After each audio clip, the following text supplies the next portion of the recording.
Bueno, pues vamos a continuar con los estilos arquitectónicos relacionados con los servicios y este estilo arquitectónico que se llama serverless, este estilo es quizás a día de hoy uno de los que está más de moda. O sea, este se ha puesto muy de moda. eh, Este, por ejemplo, es bastante interesante, tiene algunas características que son muy positivas, pero vamos a ver que también tiene algunos aspectos que, bueno, que pueden ser conflictivos. El nombre de, bueno, también en las clases de seminario, alguno de los equipos vais a hablar de serverless, con lo cual tampoco quiero quitar espacio para que podáis hablar vosotros de esto de serverless.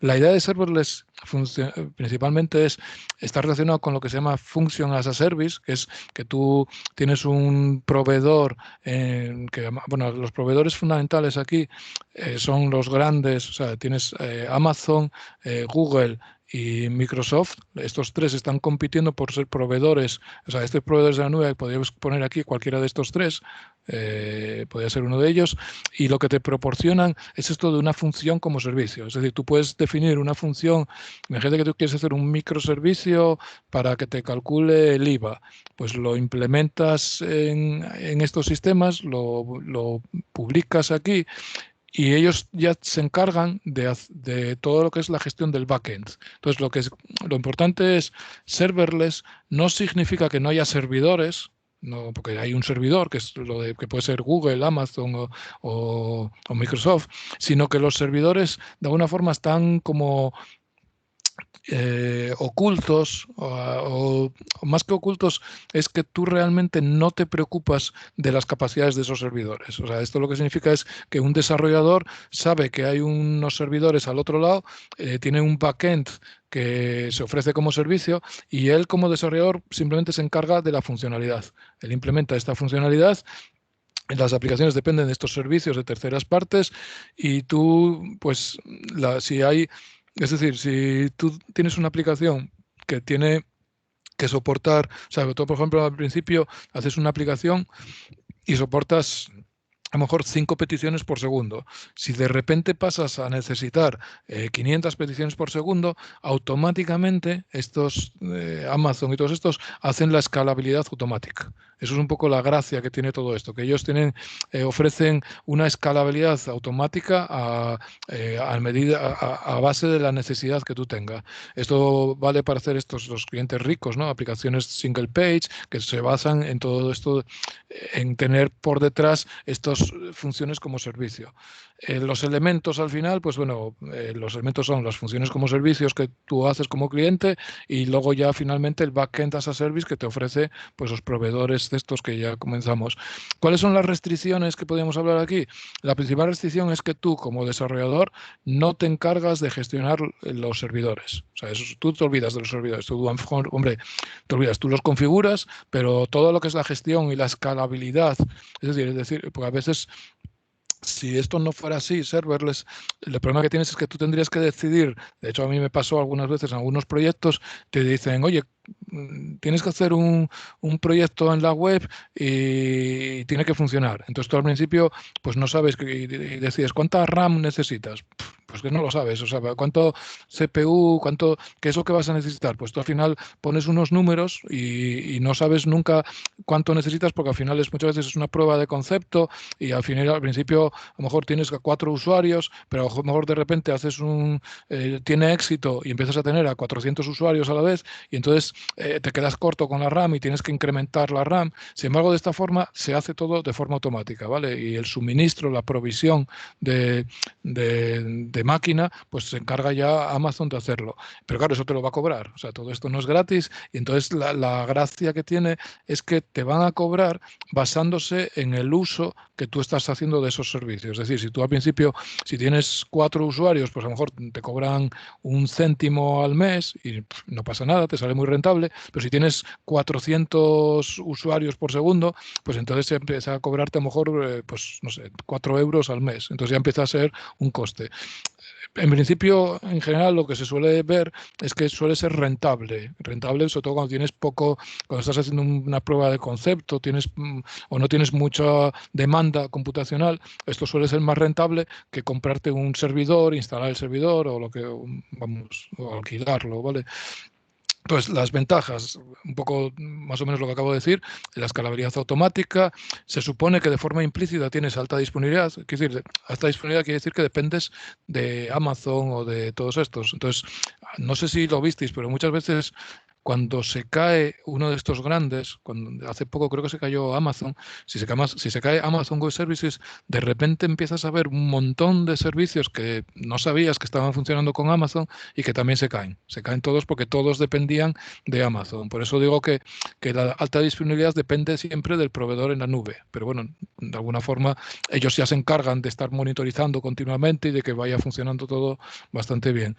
El rendimiento no se mide tanto en términos del tamaño o el coste del servidor, porque tú realmente no sabes cuál es el tamaño del servidor. O sea, tú realmente, o sea, yo este dibujo de aquí, que lo hice estos días, con este dibujo pretendo representar que aquí ya sabes que hay un servidor, pero no sabes cuál es. No sabes si es una máquina pequeñina o una máquina muy grandona. O sea, tú simplemente sabes que hay un servidor a ese lado. Y luego los costes, el modelo de costes se basa en el uso que tú le hagas, ¿vale? Se supone que todo esto tiene una ventaja, que es el time to market, es muy rápido sacar prototipos al mercado, no tienes que estar esperando a que te llegue el servidor. Pero luego hay una serie de retos o de problemas que hay que tener en cuenta. Primero, para mí, uno de los que menos me gusta a mí de esto es lo que se llama el vendor lock-in, es que te estás casando demasiado a un determinado vendedor, por ejemplo, Amazon Web Services o Azure. Entonces, al final, dependes mucho de esas soluciones y eso a veces hace que no sean ni siquiera compatible. Entonces, al final, todo lo que haces con Amazon Web Services luego no te vale para Azure. Entonces, a veces eso te puede dar problemas también, evidentemente, todo esto al final va por la web, puedes tener problemas de seguridad, de latencia. Esto es, a ver, evidentemente, esa escalabilidad automática, si de repente lo que tienes, no sé, es un sistema que funcionaba bien con 4 usuarios por segundo y de repente tienes 500 usuarios por segundo, a lo mejor tarda un poco en arrancar. Y entonces esos lo notan de que no va, que no es lo mismo tener 4 que 400, ¿vale? Es decir, aunque sea la escalabilidad automática, si tarda un poco, pues también te puede ser un problema. Luego integrar, hacer las pruebas, hacer el sistema de pruebas, pues a veces eso tampoco es fácil, porque al final dependes de estos servidores externos y a lo mejor pues no puedes hacer pruebas de carga, por ejemplo, porque te los puedes cargar, o sea, vamos, puedes hacer ataques de denegación de servicio a Amazon y no va a ser muy divertido. Y luego el tema de monitorizar y depurar, pues a veces esto tampoco es, a ver, es un reto, ¿eh? No es que sea imposible, porque muchas veces te ofrecen soluciones, pero también es un reto a resolver. Bueno, con esto terminaríamos este bloque que era de arquitecturas basadas en servicios. Ahí hablamos de lo que era el concepto de Service Oriented Architecture, las arquitecturas basadas en servicios, los microservicios, y ahora hemos hablado de serverless. Y ahora ya pasamos al siguiente bloque de estos estilos arquitectónicos, que yo a esto lo he llamado como sistemas de Big Data, de sistemas que son escalables, pero escalables para trabajar con Big Data, ¿vale? O sea, aquí la idea es que tú tienes muchos datos, muchos datos, y que tienes que ver un poco cómo trabajar con ellos. Entonces aquí vamos a ver 3 estilos arquitectónicos, seguramente en lo que nos queda, vamos a ver los 2 primeros y dejamos el siguiente para la siguiente lección. Sobre MapReduce. A ver, MapReduce, este es bastante ya antiguo, o sea, a ver, antiguo en tiempos de Internet, porque esto se publicó en el año 2004, ya hace 16 años, 17 años. A ver, ahora ya lo vemos, seguramente vosotros además lo habréis visto en alguna otra asignatura, entonces vamos a hacer una revisión así un poco rápida. La idea, a ver, la historia así muy simplificada de MapReduce es que Google los llevaba utilizando internamente y tiene una implementación interna en Google antes de 2004, no sé cuándo empezaría porque eso ya son detalles de Google, pero en el año 2004 ellos publicaron un paper que fue bastante interesante en el que mencionaban que ellos para hacer el sistema de búsqueda y de indexación grande que tiene que hacer el buscador de Google, pues utilizaban este estilo arquitectónico, que era MapReduce. Entonces ahí hablaban de cómo funcionaba MapReduce y un poco lo que decían era un estilo arquitectónico que tiene como características que permitía, en vez de tener un computador muy grande, o sea, Google apostó por no trabajar con computadores de estos muy grandes, porque es otro estilo, o sea, hoy los supercomputadores, ¿no? Hay en otros tipos de empresas o de problemas se intentan atacar con supercomputadores, ¿no? Computadores que tengan una gran capacidad de memoria, de CPU, etcétera. Ellos apostaron por ordenadores más convencionales. Entonces, pero la idea era que hicieron cálculos y les salía más barato tener muchos ordenadores convencionales, como podemos decir, de usar y tirar, era más barato que tener un supercomputador, porque es un computador al final, si se cae, además tienes un punto único de fallo. Entonces ellos querían compraron muchas máquinas, máquinas más bien, vamos, de recursos no tan grandes, con la idea de que si una máquina se caía, pues cambiaban y sustituían por otra máquina. Entonces ellos hicieron sus clústeres de computación basados en muchas máquinas más o menos convencionales. Esto es un poco las restricciones que ellos tenían y querían, por supuesto, eso, que si se caía una máquina, poder cambiarla por otra. Entonces inventaron un estilo. Bueno, propusieron un estilo que es el estilo MapReduce, que es una combinación, o sea, este estilo es una combinación de ese estilo secuencial, del estilo batch y también del estilo master-slave. Entonces, de hecho, aquí en este dibujo, hablando antes con los de inglés, me di cuenta que aquí yo pondría un máster. O sea, nosotros tendríamos un nodo que es el máster, que es el que organiza todas las actividades de los esclavos. Los esclavos serían los diferentes nodos computacionales que estarían representados aquí en estas cajitas, ¿vale? Estos serían los diferentes esclavos, que cada uno de ellos hace una acción que puede ser lo que se llama el mapper o el reducer, y luego el master un poco también se encarga de mezclar todos estos datos. Ahora vamos a verlo ya con un ejemplo. Bueno, los elementos, repasar, yo creo que ya lo comenté. Tenemos el maestro, los esclavos, que ejecutan estas tareas de mapper y de reducer. Y también que funciona, bueno, puede ser hardware heterogéneo, y en principio, si se cae un nodo de estos computacionales de un esclavo, se puede cambiar por otro, no pasa nada. Y entonces el esquema, lo que os decía, primero, se basa en programación funcional, que es una cosa que a mí me gusta mucho. Yo soy un fan, un apasionado de la programación funcional. Mi tesis doctoral la hice con Haskell, con lenguajes de programación funcional, eso a mí me encanta. Y entonces esto de alguna forma se inspira en estos conceptos. El concepto de map y reduce está inspirado en los conceptos equivalentes en programación funcional. La idea es que tenemos que la entrada y la salida son siempre documentos, o sea, listas de claves y valores. Tú tienes una lista de claves y valores y lo que te vas a devolver al resultado es otra lista de claves y valores. Eso es un poco el esquema general de MapReduce. Tú tienes listas de claves y valores y devuelves listas de claves y valores.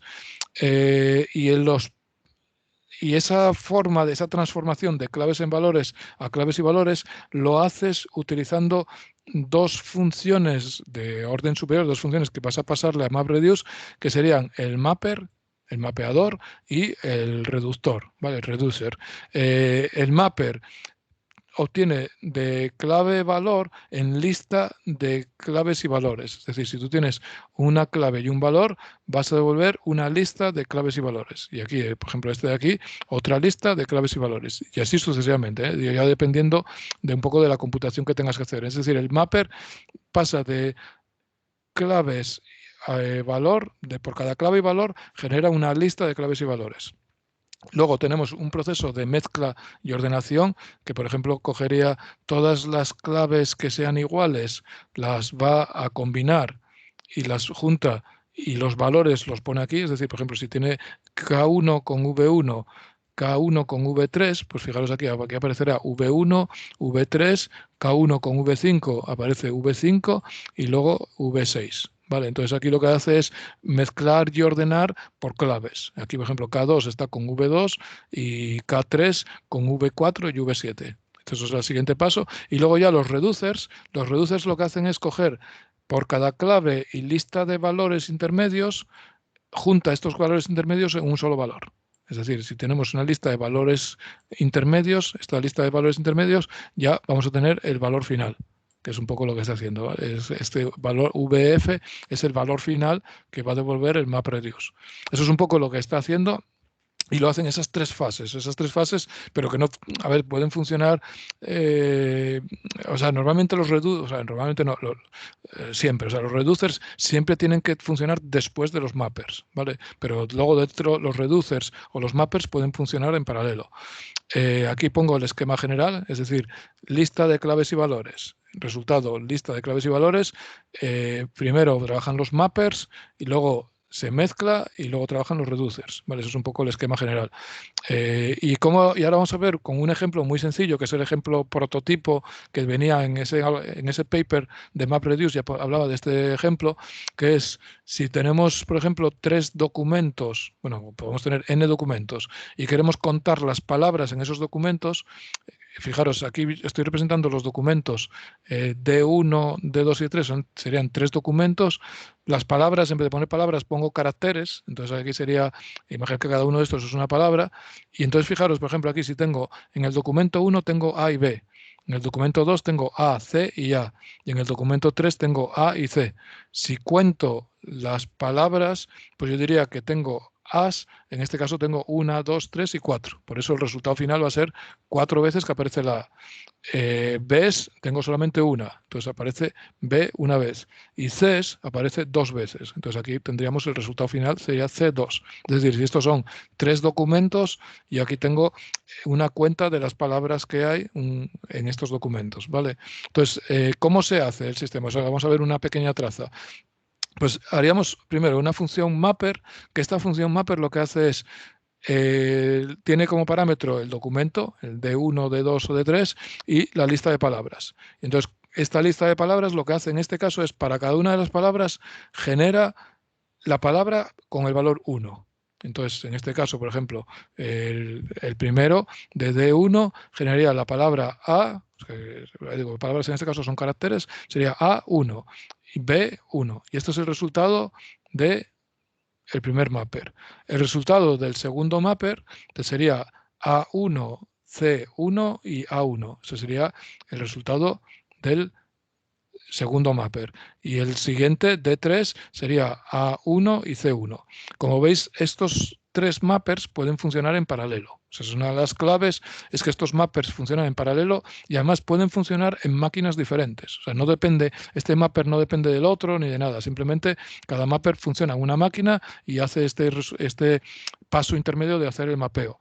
Lo que sí necesita coordinación, que esto es lo que se encarga de esa implementación, de MapReduce. Bueno, aquí una de las implementaciones comunes de MapReduce, de código abierto, es Hadoop. Hadoop es una implementación que hizo luego Yahoo basándose en ese paper de MapReduce. Pues, por ejemplo, lo que sí hace el sistema es hacer la mezcla. Y la mezcla, en este caso, ¿qué es? Agarrar todos los que empiezan por la clave, por una determinada clave, y poner todos los valores uno detrás de otro. Entonces aquí pondríamos los que empiezan por A, y entonces tendríamos el 1, el 1, el 1 y el 1, entonces tendríamos 4 valores. Luego los que empiezan por B y tenemos un único valor, y los que empiezan por C y tendríamos 2 valores. Y ya finalmente la siguiente etapa, que es lo que, o sea, a ver, lo que pongo aquí abajo es lo que hace el programador. El programador de MapReduce, él lo que va a hacer es escribir esta parte de aquí, que es escribir lo que es el mapper en este caso y el reducer en este caso. Y entonces en este caso el reducer lo que tiene que hacer, ¿qué va a tener que hacer? Pues contar simplemente. Si por cada, fijaros, aquí incremento y tengo una variable que es la suma, que es 0, y para cada número en la lista de valores incremento el valor de la suma y emito el valor total de la suma. Es decir, aquí si tengo 4 valores, pues lo que emito es que la A vale 4, que la B vale 1 y la B 1 y 1, 2. ¿Vale? Y eso sería la traza del cuenta palabras utilizando MapReduce. ¿Vale? Eso es un poco la idea de MapReduce, que digo que esto algoritmo que aparece aquí muy sencillito, pero una de las gracias que tiene, fijaros, es que la entrada son documentos clave valor y los resultados son documentos clave valor, aunque la clave pueda ser de diferente tipo, pero son documentos clave valor a documentos clave valor, con lo cual esto lo podríamos enchufar a otro MapReduce. Nosotros podemos tener otro MapReduce y esto volvería a generar otros documentos clave-valor. Y así sucesivamente. Es decir, son procesos secuenciales que pueden ir uno detrás de otro y siempre tienes de claves y valores a claves y valores, así uno detrás de otro. Eso es una de las características interesantes, que es por eso se dice que es batch y también es master-slave, porque si vemos que uno de los nodos internacionales falla, pues falla la computación. Perdón, falla. Se puede sustituir por otro nodo computacional, que es lo que vamos a ver ahora. El entorno de ejecución de MapReduce lo que hace es, bueno, que tiene las tareas reduce, tienen que estar después de la fase map, tiene gestión de errores, y ahora vamos a ver cómo hace esta gestión de errores, porque hace replicación de los diferentes nodos computacionales, porque cada nodo computacional de alguna forma tiene sus propios datos, o sea, se localizan los datos de ese nodo computacional, o sea, pero todos los datos que hay que tratar se van replicando, se van en diferentes nodos computacionales, que es lo que vamos a ver ahora. Esa replicación es lo que utiliza un sistema distribuido de ficheros que Google lo llama GFS, que es Google File System, y en Hadoop se llamó HDFS, Hadoop Distributed File System, y también se basa en nodo maestro y nodos esclavos, ¿vale? O sea, aquí lo importante es, tenemos un maestro y varios esclavos. El nodo maestro se llama name node, el nodo de nombres, y en los nodos esclavos, los data nodes, pues tienen esta parte de replicación, o sea, hacen la parte esta de replicación. Vamos a verlo con un ejemplo, que yo creo que se entiende bastante bien, cómo funciona lo del sistema distribuido de ficheros de MapReduce. Con este ejemplo, fijaros, esto sería el nodo maestro. Imaginad que tenemos tres ficheros, el fichero 1, el fichero 2 y el fichero 3. ¿No? Tenemos estos tres ficheros. Imaginar que esos ficheros pueden ser grandes los ficheros, los descomponemos, cada uno de los ficheros descomponemos en bloques. Entonces, este sería el bloque 1, el bloque 2, el bloque 3, el bloque 4 y finalmente el bloque 5. Y luego el name node lo que hace es decir, cada uno de estos bloques en qué nodo computacional lo voy a poner. Entonces, por ejemplo, el bloque 1 lo voy a poner en el nodo 1 y el nodo 2. Entonces, como esto está animado, pues aquí podemos ver que el bloque 1 se pone en el nodo 1 y en el nodo 2. Fijaros, este es el nodo 1 y el nodo 2. Estos son máquinas, ¿vale? Esto ya sería en el sistema de ficheros de cada una de estas máquinas, pues aquí tendría una parte que va a procesar el bloque 1 y el bloque, o sea, el nodo 1 procesa el bloque 1, el nodo 2 procesa el bloque 1 también. Luego el bloque 2 se está distribuyendo, o sea, está replicando en el nodo 1, el nodo 2 y el nodo 3. Es decir, este bloque va a venir aquí al nodo 1, al nodo 2 y al nodo 3. El bloque 3 va a ir al nodo 2 y al nodo 3. Entonces aquí viene el bloque 3. El bloque 4 va a ir al nodo 1 y al nodo 2. Y finalmente el bloque 5 al nodo 1 y al nodo 3. ¿Vale? El bloque 5 se pone aquí en nodo 1 y nodo 3. Entonces tenemos esta estructura. Entonces estos serían las máquinas, los diferentes máquinas. Y estos son los que aquí harían los diferentes mappers. O sea, a partir de aquí esto lo meteríamos a hacer los mappers, luego los reducers y cuando terminen agarramos los resultados. ¿Cuál es la característica importante de este sistema? La característica importante es que si se cae un nodo, fijaros, imaginad que aquí se cae el nodo 2. Si se cae este nodo 2, los bloques que tiene que computar el nodo 2 están replicados en otros nodos computacionales. Entonces, por ejemplo, el bloque 1, si se cae, no se pierde porque se va a mantener en el nodo 1, se va a seguir computando aquí. El bloque 2 se puede computar en el nodo 1 o el nodo 3, con lo cual tampoco se pierde, y el bloque 3 se va a computar en este caso en el nodo 3. Entonces, la gracia que tiene es que aunque una máquina se caiga, tenemos tolerancia a fallas porque hay otras máquinas que pueden continuar con el proceso. ¿Vale? Eso es un poco la idea del sistema de ficheros de MapReduce que permite esta tolerancia a fallos. ¿Okay? Bueno, ventajas y problemas de MapReduce. A ver, las ventajas es que evidentemente que puede trabajar de forma distribuida y en paralelo los diferentes mappers y al final troceas los datos de entrada, tienes un almacén replicado, tolerancia a fallos, al final si cae una de estas máquinas, uno de estos esclavos no pasa nada y puedes procesar grandes cantidades de datos, que para eso nació, ¿vale? Es el MapReduce. ¿Cuál es uno de los problemas que tiene? Bueno, al final dependes mucho del nodo maestro. ¿vale? O sea, esto es un pequeño problema. Hay formas, estrategias de solventar este problema, pero a ver, al final sí que es cierto que estás dependiendo de un nodo maestro y que si el nodo maestro se cae, pues puedes tener un problema. De hecho, como anécdota, nosotros montamos una vez un clúster con 8 nodos computacionales esclavos y un nodo maestro y se nos cayó, cuando se cayó un nodo computacional intermedio no pasaba nada, pero cuando se nos cayó el nodo maestro, pues tuvimos algún problema, ¿vale? Luego no es interactivo, evidentemente eso es un estilo batch, no es interactivo y no permite trabajar en tiempo real tampoco. O sea, al final esto es solo para trabajar con grandes cantidades de datos. Y luego, bueno, pues hay que convertir los datos a los datos de estos de clave valor, tanto para la entrada como la salida, los datos que tú obtienes, ¿vale? Bueno, esto sería MapReduce. Bueno, aquí pongo transparencias. Estas transparencias las hice en el año 2007 más o menos, las fui actualizando, pero no cambió mucho porque el algoritmo ya se había publicado entonces y bueno, aquí puse algunos datos. De hecho, algunos datos que había puesto aquí antes son datos también del año 2007, pero un poco para que veáis que ya en el año 2007 ya trabajaban con 1000 máquinas, o sea, clústeres de más de 1000 máquinas, ¿vale?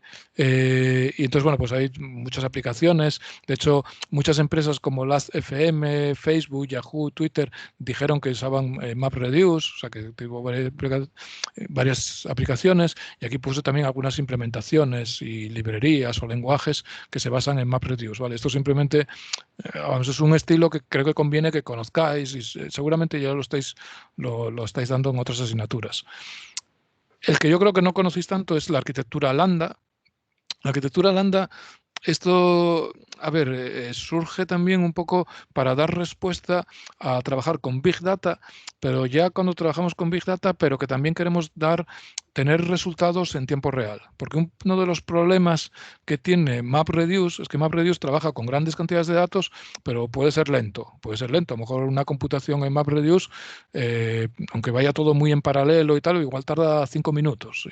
Y tú quieres, a lo mejor imaginar que no sé, algún dato, un sistema de estos de búsqueda en Internet, de tipo Twitter, y que, pues eso, por ejemplo, imagina que tienes algo tipo Twitter y que tú quieres que cuando alguien busca un Twitter, que es que salga un Twitter y hay algo que es un trending topic y que quieres que salga inmediatamente, o sea, no quieres esperar 5 ni 10 minutos, quieres que salga el último tweet más actualizado. Entonces, para eso, desarrollaron esta arquitectura Lambda, que lo que hace es una combinación, esta quizás sea la arquitectura más compleja de todas las que vais a ver en el curso, porque esta es como una combinación de muchos estilos arquitectónicos. De hecho, yo la pongo aquí casi por todas estas combinaciones, porque fijaros, tiene capas, es una arquitectura basada en capas, pero luego dentro de cada capa, la capa batch es la capa MapReduce. O sea, aquí se basa, la capa batch es un estilo MapReduce que va generando vistas parciales de los datos así, de los Big Data, y va a recalculando todos los datos que se va encontrando. Luego tenemos una capa que es la capa Speed, la capa de velocidad, que trabaja en tiempo real con una ventana de datos para ofrecer en tiempo real consultas de estas, pues eso, lo último de lo último, el último tweet y que lo puedas buscar y te aparezca. Y claro, para combinar estas dos capas tenemos una capa que llaman capa de servicio que lo que hace es mezclar las dos vistas, la vista de MapReduce con la vista de velocidad. Aquí tenéis un dibujo, entonces imaginar que nos llega un string de datos nuevos y entonces ese string de datos primero lo mandamos al sistema distribuido, que el HDFS, que es la capa esta batch. Esta capa batch tiene una implementación de MapReduce y esta implementación de MapReduce va devolviéndonos datos que va agregando en vistas parciales. Estas vistas parciales a veces son pequeñas bases de datos, pero son pequeñas bases de datos que tú tienes de las diferentes vistas de un determinado tópico, un determinado, no sé, algo que te pueda, o sea, algo que sea interesante. Eso por un lado. Por otro lado, para las cosas que son en tiempo real, tienes un sistema de procesamiento en streaming. Estos sistemas de procesamiento en streaming trabajan con pequeñas ventanas de tiempo. La ventana de tiempo a lo mejor puede ser, no sé, 5 minutos. En los últimos 5 minutos vas a agarrar los tweets de los últimos 5 minutos y vas a procesarlos y ofreces lo que se llama una vista de incremento, una vista en tiempo real. Entonces, un sistema de generador de vistas de incremento que va procesando los tweets de los últimos 5 minutos y te los va metiendo en la vista en tiempo real. Y lo que hace la capa de servicio es que las consultas lo que hace es mezclar los datos de la vista en tiempo real con los datos de MapReduce. Daros cuenta, los datos de MapReduce trabaja con todos los datos, todo el histórico de datos. O sea, la gracia de esto es que tú tienes todo el histórico de datos aquí en la capa batch y aquí solamente tienes los datos de los últimos 5 minutos. Entonces tú al usuario le estás ofreciendo una combinación de los datos más recientes, que a lo mejor algunos hasta te los pierdes porque son todos muy rápidos, con unos datos más estáticos, más estables, ¿no? Que vienen de los anteriores, ¿vale? Entonces, combinando esto se llega a la arquitectura Lambda.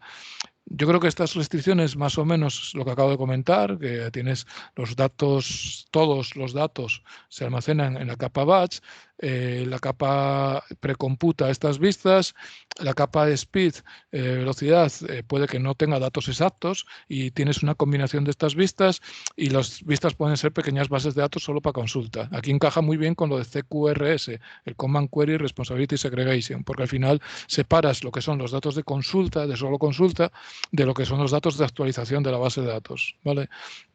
Ventajas, la escalabilidad, esto se ha hecho para trabajar con Big Data y sobre todo para trabajar con tiempo real. De alguna forma está desacoplando estos análisis en tiempo real de streaming de lo que es el Big Data. Tolerancia a fallos, un poco lo proporciona lo de MapReduce y mantienes un poco, al final estás guardando todos los datos de entrada. Si solo fuera streaming, al final podrías estar perdiendo datos, ¿vale? Problema es que esto, a ver, esto implementar esto no es fácil. O sea, esto, yo a veces me planteo, algún año trabajamos con esto, pero con librerías que daban soporte a esto, no con, yo no pedía a la gente que implementara esta arquitectura porque, bueno, implementar todo esto con replicación, con clusters, con coordinación, no es sencillo de implementar. O sea, para esto sí que es necesario a veces utilizar frameworks que ya te lo implementen. Y luego las vistas, pues puede que no sean exactas porque al final puedes perder datos que a lo mejor son muy interesantes, pero claro, esa vista no da tiempo a computarlos. ¿Okay? Bueno, estos serían ventajas y problemas.